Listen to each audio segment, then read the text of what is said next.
Bulatkan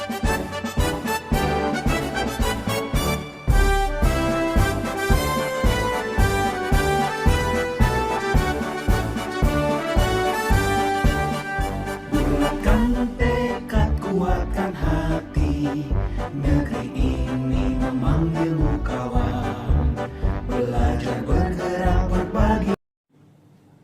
Assalamualaikum warahmatullahi wabarakatuh. Waalaikumsalam warahmatullahi wabarakatuh. Sebelum kita untuk melaksanakan kegiatan supervisi pada siang hari ini, perkenalkan saya Keswanto yang akan sebagai observer. Kemudian di samping saya itu Bu Nur Hayati sebagai coachnya. Kemudian sebagai coachnya itu adalah Bu Andini Budi Hayati. Untuk waktu selanjutnya saya persilakan pada Bu Andini untuk meninggalkan dulu sebentar karena saya akan melaksanakan perbincangan sebentar dengan Bu Nur, Bu Andini. Mohon maaf Bu Nur, Bu Andini. Ya. Ya. Ya Pak Kes. Siang Bu Nur. Selamat siang Pak Kes. Ya, sebelum kita untuk melakukan observasi pada kegiatan coaching panjenengan dengan Bu Andini, saya mempunyai beberapa pertanyaan untuk Bu Nur. Iya Pak Kes. Ya Bu, gimana Bu hari ini jadi Bu coaching ya Bu? Iya Pak, jadi coach nanti saya Pak. Oke, ya. Ini Bu, ya, sebelum nanti Bu Nur coaching dengan rekan sejawat, sebaiknya kita diskusi terlebih dahulu ya Bu. Iya. Ya. Yang pertama, ketika coach dan coaching praktek, nanti saya akan mengamati sesuai dengan rubrik penilaian. Untuk percakapan coaching, yaitu perlu saya ingat kembali ya Bu. Iya, Nanti ketika coaching, apakah nanti Ibu sudah melaksanakan sesuai dengan alur tirta, yaitu ada tujuan umum, kemudian identitas, kemudian rencana aksi, dan tanggung jawab. Nah, kemudian Bu Nur, nanti dalam proses coaching, prinsip yang digunakan dalam coaching itu ada kemitraan, kemudian proses kreatif, dan memaksimalkan kreatif.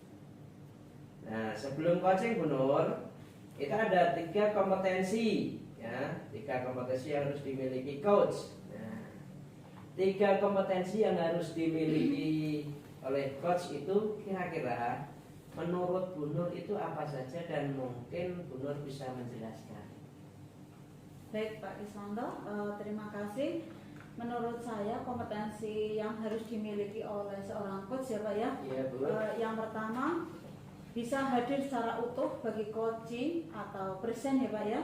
Kemudian menjadi pendengar yang aktif, yaitu seorang coach itu akan mendengarkan lebih banyak daripada dia berbicara Pak.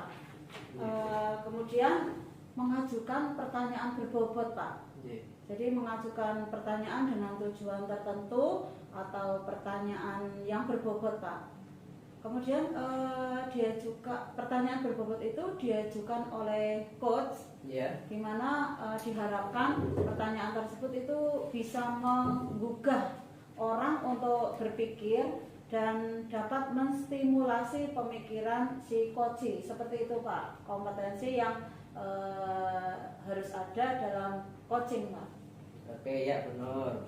Nah gini Bu Nur, nah ini nanti kira-kira waktu proses coaching dengan rekan sejawat, kompetensi apa yang ingin Bu Nur kembangkan dalam proses coaching itu nanti? Untuk proses coaching nanti ya Pak ya, saya itu ingin mengembangkan bersama rekan sejawat tentunya. Yang pertama itu saya akan menanyakan kabar kepada coaching, kemudian kehadiran penuh, kemudian mendengarkan aktif. Setelah itu saya akan mengajukan pertanyaan berbobot. atau menggali informasi apa yang ingin dibahas nantinya gitu Pak. Dan saya juga akan memastikan solusi-solusi yang telah disampaikan kan, si coach tersebut diharapkan itu mampu menemukan solusi dari permasalahannya sendiri itu kan Pak. Saya juga akan memastikan solusi-solusi tersebut kapan akan dilakukan pada aksi nyata beliau Pak.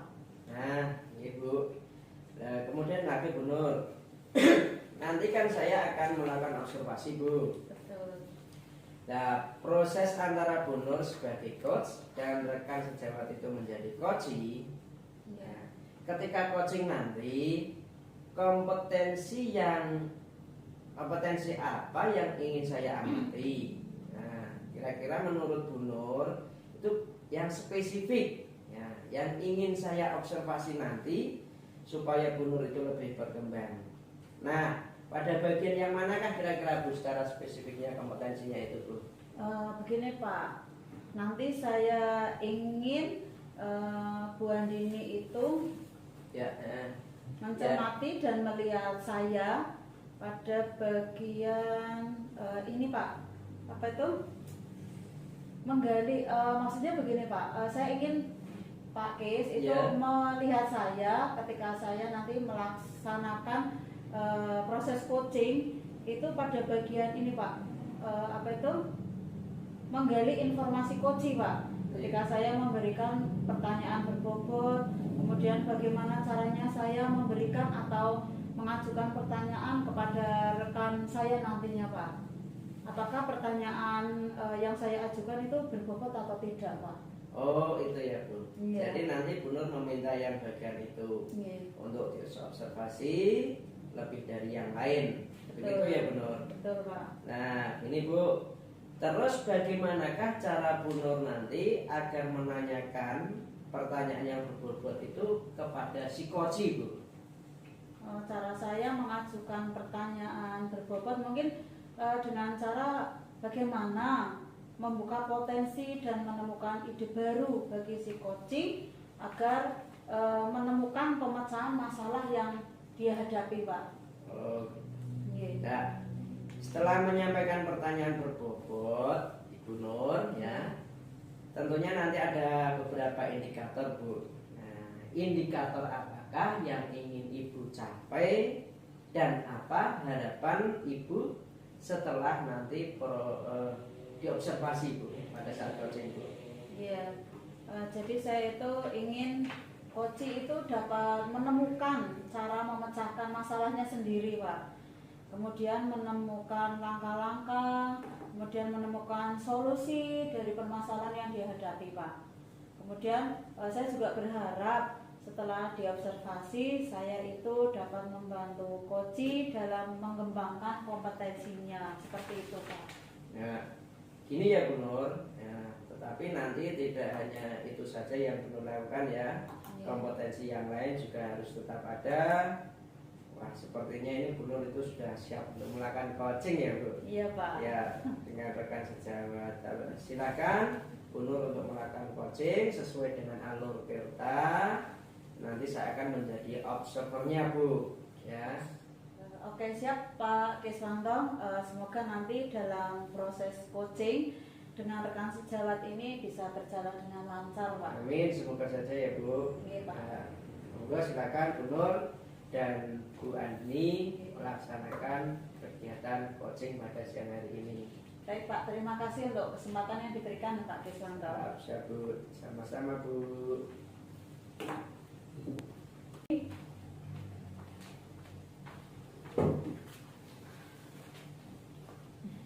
Assalamualaikum Bu Andini. Waalaikumsalam Bu Nur. Wah, hari ini kok saya lihat Bu Andini itu tidak ceria, tidak seperti biasanya. Apakah ada masalah Bu Andini? Bu Nur itu ya tahu aja kalau kondisi saya ini lagi bad mood ya Bu. Kok perhatian banget ini ya Bu Nur ini. Tentu dong. Biasanya kan Bu Andini itu selalu ceria. Nah ini saya perhatikan kok diam terus. Memangnya ada masalah apa Bu Andini? Iya Bu Nur. Bu Nur kan tahu sendiri kan, saya itu kan mengajar di kelas 9 ya. Iya. Nah, saya itu lagi mempunyai masalah Bu sama anak-anak yang kelas 9 itu, anak-anak terutama yang saya ajar ini Bu. Memangnya kenapa kok dengan kelas 9 Bu Andini? Kalau misalnya Bu Andini mau cerita, saya siap mendengarkan cerita Bu Andini. Bener ya Bu, ini nanti jangan bosan-bosan ya ketika saya nanti curhat ini sama Bu Nur mau mendengarkannya ya. Tentu Bu Andini, saya akan mendengarkan cerita Bu Andini. Begini Bu Nur, nah akhir-akhir ini kan saya merasa murid-murid di kelas 9 yang saya ajar ini kurang antusias begitu Bu, dalam menerima pembelajaran saya. Nah, saya perhatikan saya mengajar di kelas 9, anak-anak itu tidak fokus gitu. Oh, jadi menurut Bu Andini, apa yang Ibu harapkan dari pembicaraan hari ini? Saya nanti itu mengharapkan solusi Bu atas permasalahan yang saya hadapi ini. Nah, terutama permasalahan saya ini kan tentang antusias anak ya Bu, yang tidak ada respon sama sekali ketika, ya bukan sama sekali sih Bu, ya kurang lah dalam mengikuti pembelajaran saya itu. Agar nanti itu Bu, kedepannya itu anak-anak ketika mengikuti pembelajaran saya ini tuh Bu, lebih antusias lagi Bu. Oh begitu. Jadi menurut Bu Andini, hal apa yang membuat murid-murid Bu Andini itu kurang antusias dalam pembelajaran Bu Andini? Kalau saya ingat sih Bu gini, saya itu masih menggunakan media pembelajaran yang jadul mungkin ya Bu. Karena menurut anak-anak ya Bu ya, mungkin anak-anak itu akhirnya bosan karena saya itu biasanya hanya ceramah begitu Bu ketika mengajar. Jadi anak-anak kan bosan. Jadi ada ketika saya mengajar itu ada anak yang tiduran, ada yang main HP sendiri. Pokoknya anak-anak itu tidak fokus dan menjadi tidak antusias begitu loh Bu ketika saya mengajar di kelas itu. Oh begitu. Jadi anak-anak kurang antusias ya Bu ya? Iya. Kira-kira apa saja yang membuat murid Bu Andini itu menjadi antusias dalam pembelajaran Bu Andini? Oh, kalau menurut saya sih murid-murid itu pasti kan menginginkan ya Bu, menginginkan pembelajaran itu yang menyenangkan mungkin, yang mengasihkan bagi mereka kan. Nah, agar apa? Agar suasana di kelas itu Bu tidak membosankan. Jadi anak mengikuti pembelajaran itu secara apa ya Bu? Senang hati ya, secara senang hati ya. Saya tidak monoton begitu loh Bu. Supaya tidak monoton ya Bu ya. Iya. Wah, saya sependapat dengan Bu Andini. Terus menurut Bu Andini, apa saja yang bisa membuat murid-murid itu menjadi senang, kemudian tidak bosan dalam pembelajaran itu Bu? Kalau menurut saya itu pembelajarannya itu harus berpusat pada murid. Nah, pembelajaran juga nanti saya itu harus lebih menarik lagi. Kemudian ketika nanti itu Bu, saya akan mengajar itu, saya akan memberikan ice breaking atau game agar anak itu antusias dan tertarik. Oh ini toh pelajaran Bu Andini, wah saya senang gitu loh. Akhirnya kan nanti anak-anak dengan saya memberikan hal-hal yang seperti itu sebagai motivasi anak, kan nanti anak lebih tertarik begitu dalam mengikuti pembelajaran saya. Supaya anak lebih tertarik itu ya Bu ya. Iya. Dengan salah satunya ice breaking ya Bu ya. Iya. Kemudian ini mengenai media atau sumber belajar yang diberikan kepada murid Bu Andini, apakah penyebabnya yang menjadikan anak itu kurang antusias itu Bu dalam pembelajaran? Ya, kemungkinan karena media pembelajaran yang saya gunakan tadi kan mungkin tidak menarik ya Bu ya. Jadi gimana ya, anak-anak itu susah mungkin untuk menerimanya Bu. Kurang menarik ya Bu ya. Kalau boleh tahu, Bu Andini memangnya menggunakan media dan sumber belajar apa tuh Bu? Saya itu masih menggunakan media buku Bu. Nah, buku perpustakaan, nah itu andalan saya Bu ketika mengajar. Kan itu kan yang paling enak toh Bu ya. Ketika petugas perpus meminjamkan buku pada murid dan guru. Nah, saking terlenanya saya Bu, nah saya tuh nyaman. Nah, dengan menggunakan buku perpus itu tanpa tanpa saya mengetahui bahwa perkembangan zaman kita itu kan juga semakin maju. Oh gitu, berarti menggunakan buku dari perpus ya Bu ya? Iya betul Bu. Ada nggak media atau sumber belajar yang Bu Andini persiapkan selain buku teks Bu? Saya pikir sih sebenarnya itu media dan sumber belajar itu kan banyak banget kan Bu. Yeah. Seperti contohnya sekarang itu kan kita itu lagi tren-trennya, terutama anak-anak sekolah itu kan, anak-anak SMP itu sukanya pada tiktokan, jogetan yang melalui TikTok, juga bisa itu Bu melalui IG, terus bisa juga secara Bu, sederhana saja lah, mungkin saya bisa menggunakan slide PPT agar anak itu tidak bosan hanya buku teks saja gitu Bu. Berarti bisa menggunakan IG gitu ya Bu ya? Betul Bu. Oh gitu. Nah, saya sepakat dengan Bu Andini, betul bahwa perlu media yang lain ya Bu ya selain buku teks. Saya yakin sekali Bu Andini itu bisa menggunakan berbagai macam media dan sumber belajar. Kalau misalnya Bu Andini menggunakan berbagai sumber belajar, akan membuat murid-murid itu antusias dalam pembelajaran. Iya betul Bu. Jadi sekarang rencana Bu Andini untuk menyelesaikan masalah Bu Andini seperti apa Bu? Rencana saya sih nanti saya akan merancang pembelajaran yang lebih menyenangkan dan mengasihkan dengan menggunakan sumber media ya seperti tadi Bu, mungkin PPT, bisa puisi, IG, kan juga sekarang kan anak juga bisa mengakses internet juga. Nah, selain memanfaatkan internet itu mungkin kalau tidak hubungannya dengan teknologi, saya bisa menampilkan poster ya. Dengan poster kan kalau ada gambar yang warna-warni kan membuat anak lebih tertarik lagi Bu. Wah bagus sekali rencana Bu Andini. Terus contohnya media yang menarik itu seperti apa Bu?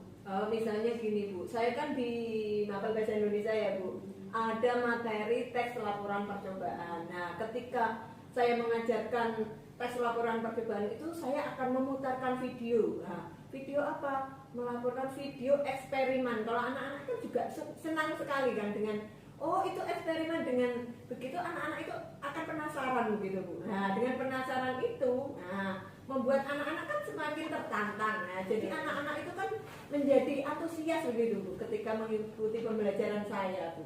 Wah, luar biasa sekali yang Bu Andini akan laksanakan ya Bu ya. Terus mulai kapan itu Bu akan melaksanakan pembelajaran yang menarik itu Bu? Rencananya sih mulai besok pagi sih Bu ya. Nanti malam saya akan mencari referensi dari internet atau berbagai macam sumber. Nanti saya akan merencanakan membuat, misalnya nanti malam akan buat PPT agar besok pagi saya itu ketika mengajar saya sudah siap dan anak-anak bisa antusias nanti ketika mengikuti pembelajaran saya Bu. Wah, mulai besok pagi ya Bu ya? Iya betul. Hebat sekali pokoknya rencananya Bu Andini. Kemudian apa komitmen Bu Andini terhadap rencana tersebut? Komitmen saya untuk selalu merencanakan pembelajaran yang menyenangkan Bu. Saya nanti akan menggunakan media dan sumber belajar yang lebih variatif lagi Bu, agar nanti anak-anak dapat mengeksplor materi sehingga ketika menerima pembelajaran saya itu bisa tersampaikan dengan nyaman dan menyenangkan begitu Bu. Wah, bagus sekali Bu Andini. Saya sangat mendukung itu Bu. Kalau begitu saya tunggu besok ya Bu ya.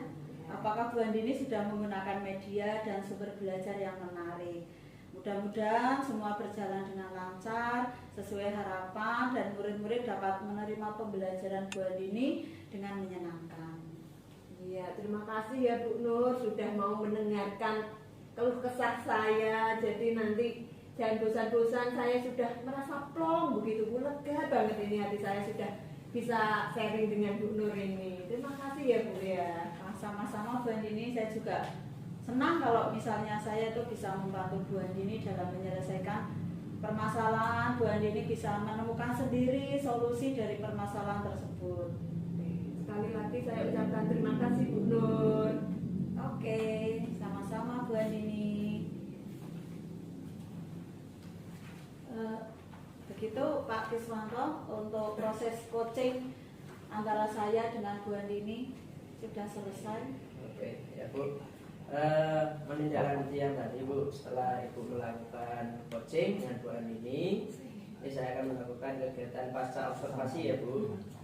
Ya, pada kegiatan pasca observasi kali ini, lagi-lagi saya akan mengajukan beberapa pertanyaan untuk Ibu. Iya. Mohon maaf ya Bu. Iya Pak, tidak apa-apa. Ya, yang pertama Bu, apa saja yang sudah Ibu lakukan pada saat coaching terkait indikator ketercapaian yang diinginkan tadi Bu? Yang sudah saya lakukan tadi tentang coaching ya Pak ya. Iya. Saya melakukan coaching dengan alur Tirta, yaitu yang pertama tujuan, kemudian mengidentifikasi, kemudian melakukan rencana aksi dan Iya. tanggung jawab, sehingga dengan mengikuti alur tersebut dapat menggali dan menemukan solusinya sendiri bagi coach saya Pak. Oke ya. Tadi saya juga amati Ibu sudah baik dalam melakukan alur delta, identifikasi juga sudah ada, tujuan sudah ada, identifikasi, kemudian rencana aksi, kemudian tanggung jawab sudah tertera dalam alur coaching tersebut. Kemudian Ibu, menurut pengamatan saya tadi, Ibu sudah melakukan dengan baik sesuai dengan alur theta ya, dapat menggali coaching, menemukan solusinya. Nah, ini satu lagi Bu, untuk pertanyaan yang terakhir ya Bu. Iya Pak. Nah, kompetensi apa yang ingin Ibu kembangkan berdasarkan coaching yang Ibu lakukan tadi?